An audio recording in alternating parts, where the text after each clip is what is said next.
उज्जैन में team India की जीत का जश्न मनाने के दौरान दो पक्षों में विवाद हो गया, जिसमें जमकर मारपीट की गई। घायलों को तत्काल इलाज के लिए अस्पताल में भर्ती करवाया गया। वहीं पुलिस ने 4 लोगों को गिरफ्तार किया। उज्जैन के चिमनगंज थाना क्षेत्र स्थित राज रॉयल कॉलोनी में भारत की जीत के जश्न के दौरान दो पक्षों के बीच विवाद हो गया।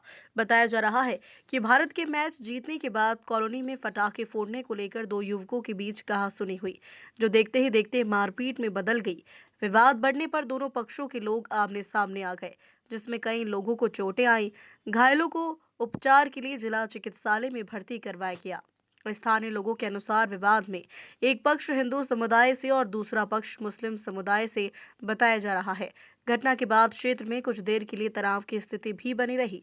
चिमनगंज थाना प्रभारी गजेंद्र पचौरिया ने बताया कि कॉलोनी में पटाखे चलाने को लेकर दो युवकों के बीच विवाद हुआ था, जिसमें दोनों को चोट आई।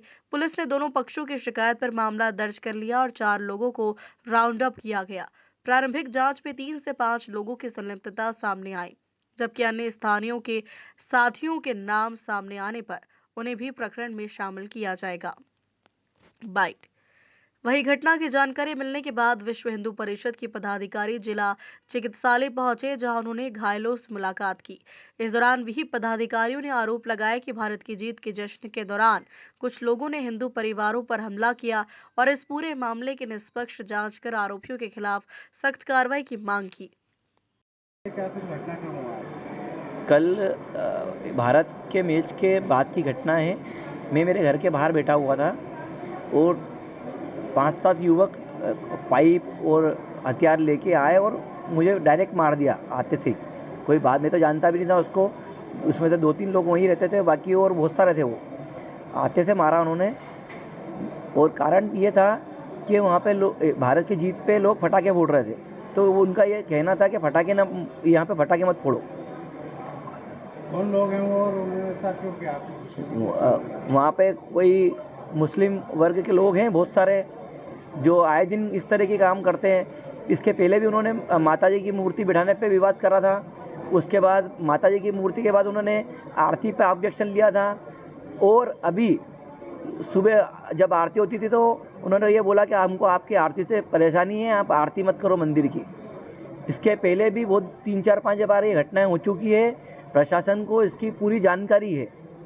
और आज से 10 दिन पहले भी हम एक आवेदन देके आए, 10-15 दिन पहले आवेदन देके आए थे कि यहाँ पे जो जिहादी लोग बाहर के आके लोग रह रहे हैं, उनके लिए आप जानकारी जुटाएं। यहाँ पे किराए के मकान में कौन लोग रह रहे हैं, इसकी जानकारी आज तक नहीं बता पाए। पिछले 2-3 सालों में यहाँ पे जिस तरह का काम चल रहा है, ये कोई बड़ा इस तरह का और इससे बड़ी और घटना हो सकती है। अभी तक पुलिस ने क्या कार्रवाई की? कल पुलिस आई, 1 घंटे हमारे सब लोगों को खून निकल रहा था, लगी हुई थी लोगों को। फिर भी पुलिस ने आते से सबसे पहले हमारे पे कार्रवाई करी, हमें गालियां बकी। उसके बाद थाने ले गए और 1 घंटे में थाने पे बिठाए रखा। 1 घंटे बाद हमको मेडिकल कराने लेके आए। कितने लोग घायल हैं इसमें? 7-8 लोग घायल हैं। मनीष जी मेहरेले हैं, रविंद्र सिंह हाड़ा, पंकज पांचाल और दृष्टि सिंह हाड़ा, विशाल मालवी, लेला, रविंद्र सिंह हाड़ा। को लेके पटाखे फोड़ने को लेकर राव रायल कॉलोनी में विवाद होगा, क्या पूरी घटना है और कितने लोग घायल हैं इसमें, और पुलिस की क्या कार्रवाई है? पुलिस की कार्रवाई का तो विषय बाद में है, लेकिन जिस मानसिकता या जिस सोच ने यह सब घटनाक्रम किया है, ये ऐसी मानसिकता वाले हैं जो भारत माता की जय के ऊपर विश्वास नहीं करते। जहाँ सारा भारत ही नहीं, सारा विश्व भारत के इस विजय पर उत्साह मना रहा था। एक घटनाक्रम पिछले वर्ष की महू की भी याद आती है। वहाँ पर भी ऐसी जिहादी मानसिकताओं ने ऐसे ही एक बड़े उनके धार्मिक स्तर से निकल करके और मारपीट करी थी हिंदू समाज के ऊपर।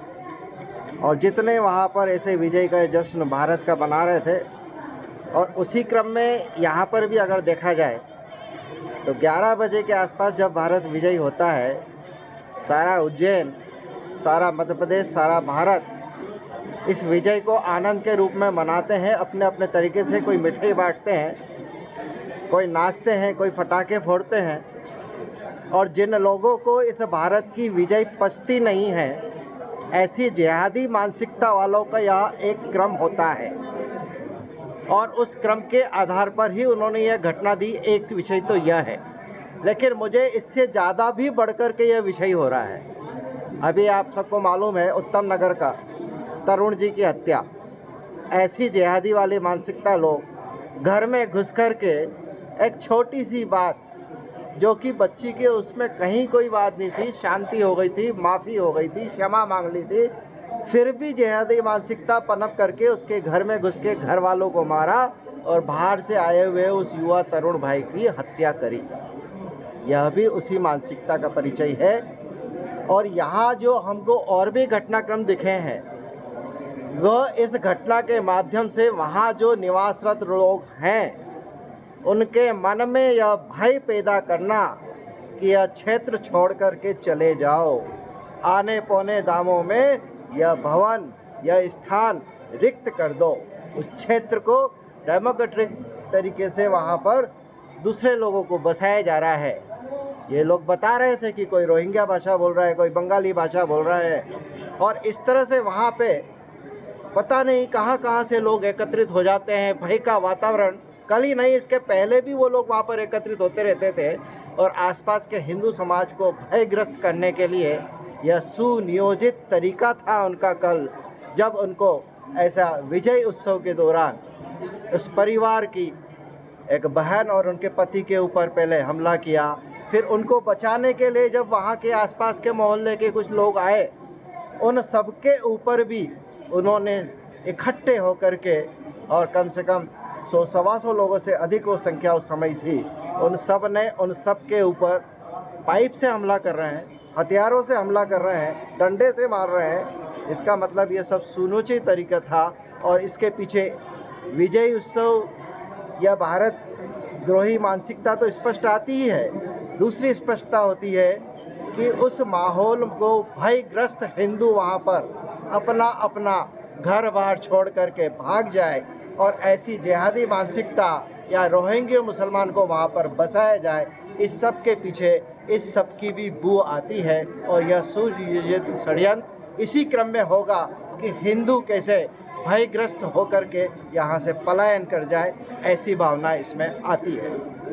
दूसरा जो आपने पूछा पुलिस की भूमिका भी, जब पुलिस को स्पष्ट हो गया कि मुसलमान के उस कथित जिहादी लोगों ने वहाँ पर हमला किया, हिंदू परिवारों के ऊपर घर में घुस के हमला किया, उनको बचाने आए लोग, तो आप उन्हीं को अपराधी मान करके जेल के लॉकअप में डाल रहे हैं और वो घायल अवस्था में है, उस घायल अवस्था पे भी लाठी डंडे बरसा रहे हैं।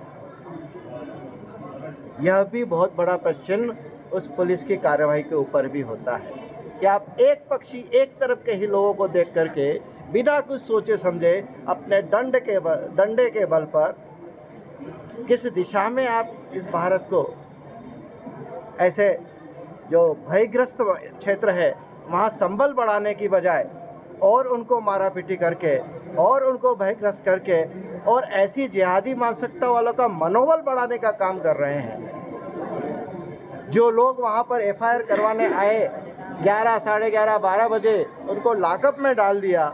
जब वो अस्पताल में भर्ती हो गए तो उनके बाद वहाँ पर सामूहिकता के रूप में कोई समूह आ गया तो उनके दबाव में इनके ऊपर एफआईआर कर दी। ऐसा सुनने में आया, हुई या न हुई ये बात का विषय, लेकिन अगर एफआईआर हुई तो यह भी बहुत बड़ा दुर्भाग्यपूर्ण है।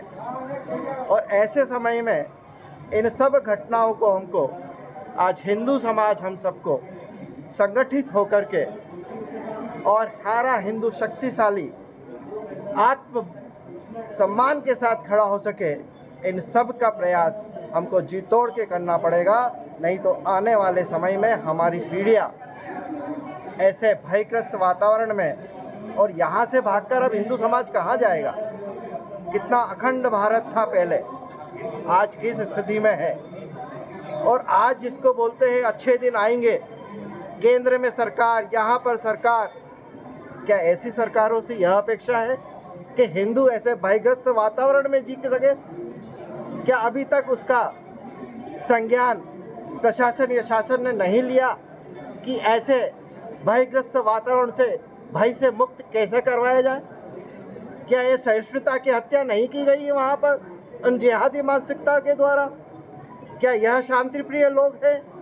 अगर ऐसे शांतिप्रिय लोग हैं तो दुर्भाग्य है फिर इस भारत में, और फिर हिंदू समाज को अपने हिसाब से शांति स्थापित करने के लिए अग्रसर की भूमिका में आना पड़ेगा, या सुनिश्चित करना पड़ेगा कि हिंदू इस भारत ही नहीं पूरे विश्व में आत्मसम्मान के साथ रह सकें। इतना मेरा आप सबसे भी आग्रह है कि इस विषय को, इसकी मूल के स्पष्टता को लेते हुए आप समाज को जागरण के विषय अपना अपना विषय प्रस्तुत करें। जय श्री राम। आज उज्जैन क्षेत्र के अंदर राजरायल कॉलोनी, जो चिमनगंज थाना क्षेत्र में आते हैं, भारत के जीत की जश्न में हिंदू समाज का जो परिवार है वह दो पति पत्नी थे और फटाका फोड़ने पर विवाद हुआ है उनका वहां पर, जो कि अपने घर के सामने फटाका जला रहे थे। तो कुछ मुस्लिम युवक हैं जिहादी मानसिकता के, तो उनके द्वारा उनका विरोध किया गया और फिर उनके साथ में मारपीट की गई। जैसे ही वहां के आसपास जनों को पता चला, जो हिंदू समाज के थे, कि किस लिए मार रहे हैं, इनका परिवार ऐसा नहीं है, तो वहां पर पता चला कि उन्होंने इनके ऊपर भी हमला किया, जिसमें कई धारदार हथियार थे। हो सकता हो कि दिल्ली जैसी घटना को करने के लिए उज्जैन को तैयार कर रहे हो। मैंने देखा उन्हें कि बहनों को हाथों में चाकू के निशान लगे हुए हैं, भाइयों के सिर में लगी हुई है राड, डंडे, हाकी से मारा गया है।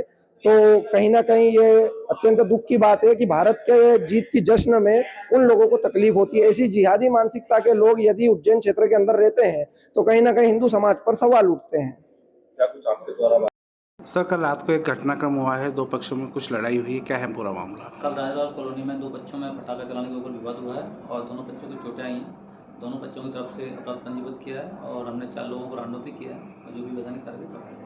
सर, इसमें एफआईआर की गई है, किन लोगों के खिलाफ एफआईआर दर्ज हुई है? दोनों बच्चों के खिलाफ एक दूसरे के खिलाफ एफआईआर हुई है और हमने 4 लोगों को राउंड अप भी किया है। सर, इसमें कितने लोग आरोपी बताए जा रहे हैं जिन्होंने मारपीट की है? अभी एक तरफ से 3 आरोपी, एक तरफ से 5 आरोपी और उनके अन्य साथी भी हैं, जो भी नाम, जिसमें जो भी सीसीटीवी फुटेज वहाँ पर कुछ लगे हुए हैं, वो सारे सीसीटीवी फुटेज हम कलेक्ट करेंगे, जो भी इसमें नाम आएंगे सब आदमी बनाएंगे। सर, क्या कुछ जानकारी की है, विवाद क्यों हुआ, कारण क्या है?